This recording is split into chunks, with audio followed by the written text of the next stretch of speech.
I'm Joanne Dwinell now. I was Joanne Henry. And this is my mom and my dad, great parents.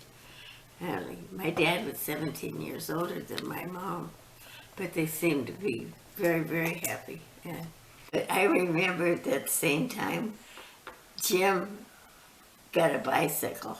I don't know how probably my aunt, his aunts, probably our aunts, got it for him. And I had a tricycle.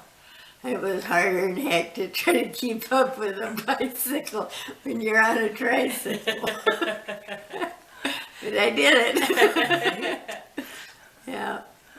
I loved that bottle of Pepsi. Oh, that was so big. And I had a little set of dishes. And I'd walk. It was like over a mile to the little grocery store and get my Pepsi. And I'd come home. Oh, and I had a dollhouse. My dad built me a dollhouse. It was just adorable. And I'd sit out there with my little dishes and my Pepsi and play like I was grown up. And then Dad, I don't know what got into him, but he decided he was going to go in the goat business. And he put goats in my playhouse. Yeah.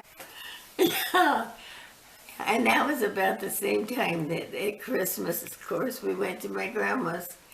And they gave me a great big teddy bear for Christmas. And oh, I love that thing. And then we got ready to leave. No, you can't take the bear with you. That bear sat on Grandma's, on her piano. I never got to see that, or to bring that bear home. Isn't that rotten? Right. Yeah, I don't know what they were thinking. But anyhow, when I got old enough and got my job at the dry goods store, their big teddy bear came in there. And I put him in layaway, and I paid a little bit until I paid my bear off. Maybe that's why I like bears. We moved to Kansas City on a train. Oh. Yeah, it was during the service. I mean, it was, and I ended up having to stay. I had no seat on that train. I mean, my childhood was not a fun time, let me tell you. But Mom sat with Larry and Daddy, and I don't know where Jim was kind of just wandering. And I didn't have a seat either. And there was this couple that had been in the service and just, they were so happy and in love. And they let me sit next to them, and it was so nice to meet some strangers that were nice. Bought a place for us in Tonganoxie, Kansas. And yeah, and that town was so tiny that for a while I thought I was going to have to be an altar boy because they couldn't get enough boys. They were going to put me as an altar boy. It was kind of pretty there. I remember walking up a meadow to church. I had to go to church, boy. And what kind of church? Catholic. Yeah, oh, I was a Catholic boy. I was beat into me. We went to that, everybody, I guess all the relatives were taking us in. Because one of them lived in Axtell, Kansas. And Jim and I started school there. A little one-room school. It was, you think about that, but we had to walk way over a mile to get there.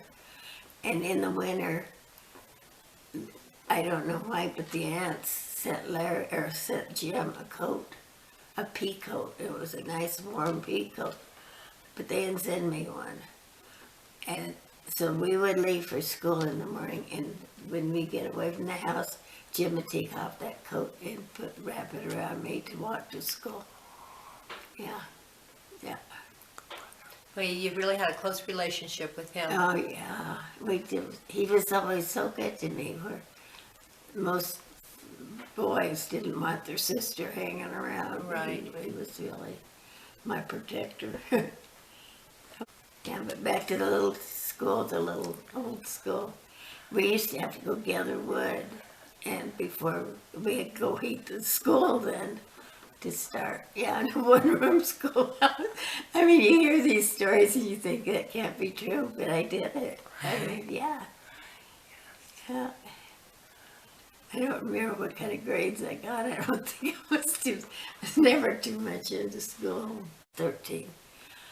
And Jim drove the car pulling a trailer because Daddy was so sick he couldn't. And, yeah, and we stopped at a Philly or a grocery. We had never went to a restaurant and ate a hamburger or ever, just crazy. But we stopped at a little store, and I'm sending you a big bouquet of roses by Eddie Arnold was on the jukebox.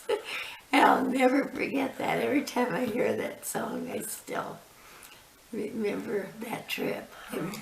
But Larry or Jim got us back to Colorado. Yeah, and that's when we bought that little filling station. But he's out there working on it, and I'm out. I was a big girl then. I thought I was 13 years old, and I'd learned how to smoke cigarettes.